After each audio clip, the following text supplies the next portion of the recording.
Assalamualaikum warahmatullahi wabarakatuh. Waalaikumsalam Waalaikumsalam warahmatullahi wabarakatuh. Waalaikumsalam warahmatullahi wabarakatuh. Salam dan bahagia untuk kita semua. Selamat pagi Bapak Ibu CGP hebat. Pagi Bu. Pagi Bu. Pagi Bu. Bagaimana kabarnya Bapak Ibu? Alhamdulillah Alhamdulillah. sehat. Baik. Alhamdulillah semua nampaknya sehat dan bahagia. Senang rasanya bisa melihat wajah Bapak Ibu kembali di Lokakarya kedua. Izin Bapak Ibu, apakah salin dia saya sudah tampil di layar? Sudah Bu. Sudah Bu. Ya, perkenalkan saya Nurjana Tamil akan memfasilitasi Lokakarya kedua. Bapak Ibu, sebelum kita memulai kegiatan Lokakarya 2 yang berjudul Visi untuk Perubahan Lingkungan Belajar, sebelumnya kita berdoa terlebih dahulu. Silakan Bapak Ibu yang bersedia memimpin doa. Siap Bu. Ya, Nanti saya, Bu. silakan Bu Dwi. Sebelum kita memulai kegiatan kita hari ini, mari kita berdoa dengan kepercayaan kita masing-masing. Doa dimulai. Selesai. Terima kasih Bu Dwi telah memimpin doa untuk kelancaran kegiatan kita kali ini. Sebelumnya kita lakukan ice breaking dulu Bapak Ibu. Ya, terima kasih Bapak Ibu. Selanjutnya kita lakukan mindfulness terlebih dahulu. Oke, terima kasih Bapak Ibu. Bapak Ibu CGP di akhir Lokakarya kedua ini bertujuan Bapak Ibu dapat menunjukkan kemampuan dalam memandu pembuatan keyakinan kelas. Bapak Ibu untuk mencapai tujuan belajar dan membuat situasi belajar yang nyaman, mari kita tinjau kembali kesepakatan belajar yang sudah kita rumuskan dari Lokakarya sebelumnya. Mengaktifkan kamera, mengontrol mikrofon, raise hand jika ada yang ingin ditanyakan atau ingin berpendapat, hadirkan hati untuk saling menghormati dan menghargai setiap perbedaan. Apakah ada ide atau saran dari Bapak Ibu yang bisa kita masukkan sebagai kesepakatan belajar kita pada Lokakarya kali ini? Cukup Bu. Sudah cukup Bu, cukup. Oke, terima kasih Bapak Ibu. Untuk sesi review ini, saya akan menyajikan beberapa pertanyaan mengenai materi modul 1.4, terutama pada bagian keyakinan kelas. Kuis ini tidak ada penilaian apapun, ini hanya membantu kita semua untuk mengulas kembali materi yang sudah kita pelajari sebelumnya. Apakah ada yang ingin ditanyakan? Jika tidak ada, saya mulai. Oke, di layar sudah tampil pertanyaan. Keyakinan kelas dan peraturan kelas adalah hal yang sama. Betul atau salah Bapak Ibu? Silakan raise hand atau tulis di kolom chat. Oke, ada Bu Andi raise hand. Silakan Bu Andi. Ya, terima kasih banyak Bu atas kesempatan yang diberikan. Jadi menurut saya keyakinan kelas dengan peraturan kelas itu sangat berbeda Bu. Jadi ini pernyataannya salah. Bapak Ibu silakan di yang lain boleh tulis di kolom chat. Ya, betul sekali ya jawabannya Bu Andi bahwa jawabannya adalah salah. Keyakinan kelas berbeda dengan peraturan kelas, namun keyakinan kelas mulai dari muncul dari peraturan-peraturan kelas. Oke, kita lanjut ke soal kedua. Keyakinan kelas berlandaskan nilai-nilai kebajikan universal. Betul atau salah? Raise hand kalau chat. Bagi Bapak Ibu yang tidak aktifkan mikrofonnya. Ada yang bisa menjawab pertanyaan kedua? Oke, Pak Raisal. Ya, Silakan, betul Pak. Bu. Betul Bu menurut saya Bu, bahwa keyakinan kelas itu berdasarkan nilai-nilai kebajikan universal Bu.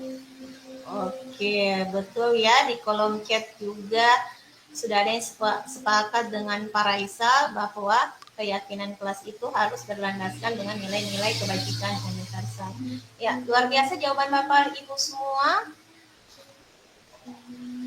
Ya, Bapak Ibu CGP, kita akan mulai praktik memandu pembuatan keyakinan kelas ini. Ada 4 ketentuan yang perlu diperhatikan.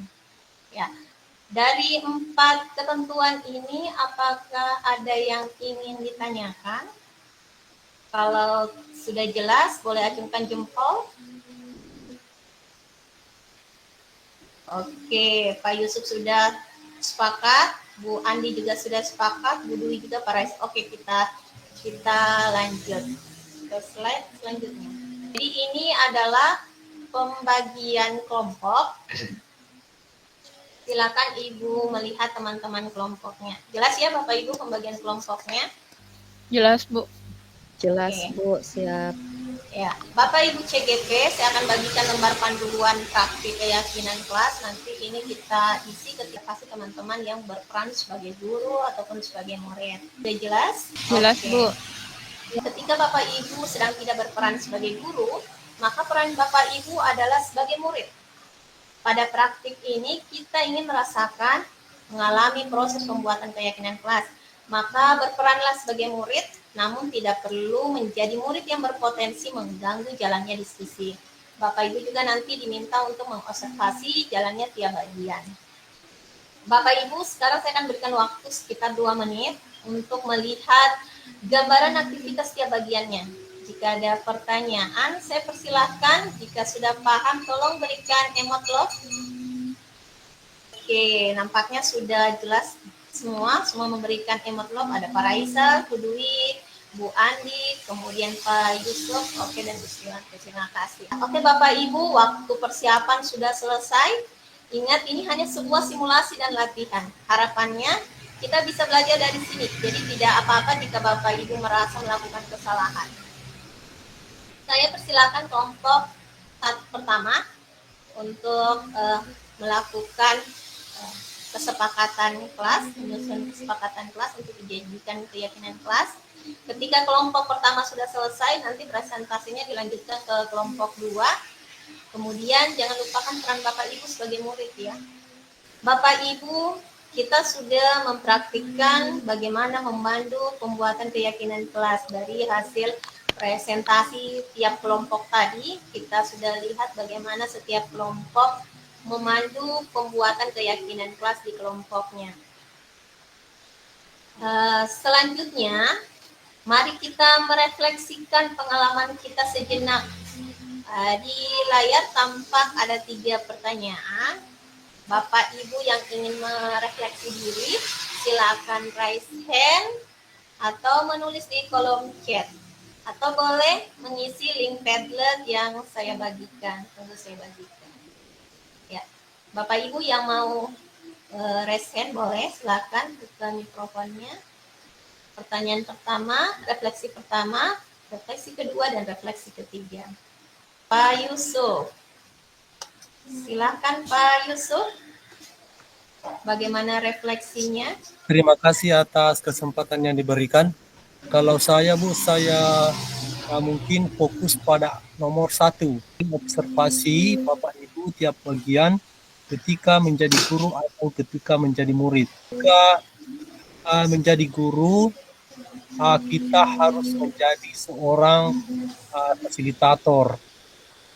Kemudian ketika kita menjadi seorang murid, kita harus melaksanakan belajar sesuai dengan keyakinan kelas yang telah kita sepakati. Rasa itu saja, Bu. Iya, terima kasih Pak Yusuf. Ya, saya lihat di kolom chat juga sepertinya sudah ada jawabannya. Oh iya. Oke, kita lanjut ke refleksi kedua Bapak Ibu. Adakah yang ingin berbagi refleksi poin kedua? Hal baik apa yang sudah dilakukan pada tiap bagian ketika menjadi guru atau ketika menjadi murid? Oke, Pak Raisal. Bapak Ibu yang lain bisa menulis di kolom chat ya. Baik. Oke, Pak Raisal silakan. Baik, hal baik menurut saya adalah itu saya menyepakati peraturan-peraturan yang ada di kelas atau kesepakatan kelas itu bersama murid dan bersama murid sehingga apa yang kita sepakati itu menjadi baik di dalam kelas kami. Begitu mungkin dari kami, dari saya, Bu.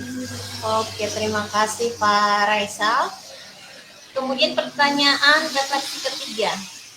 Oh iya, Bu Dwi sudah raise hand. Silakan Ibu Dwi. Ya, hal baru yang saya dapatkan dari semua proses yang untuk hari ini, di mana keyakinan kelas ini bisa menciptakan lingkungan belajar yang sangat positif, di mana dapat meningkatkan motivasi belajar siswa karena dengan keyakinan kelas ini mereka bisa bertanggung jawab untuk menjaga kelas mereka tetap nyaman dan kondusif untuk belajar.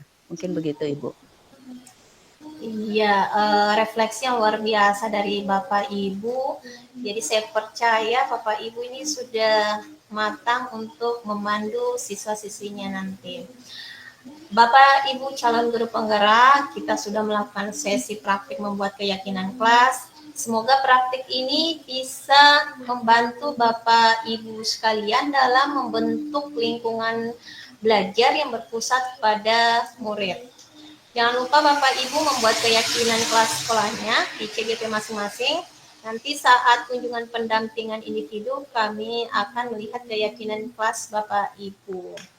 Ya, itu saja kegiatan Lokakarya 2 kita.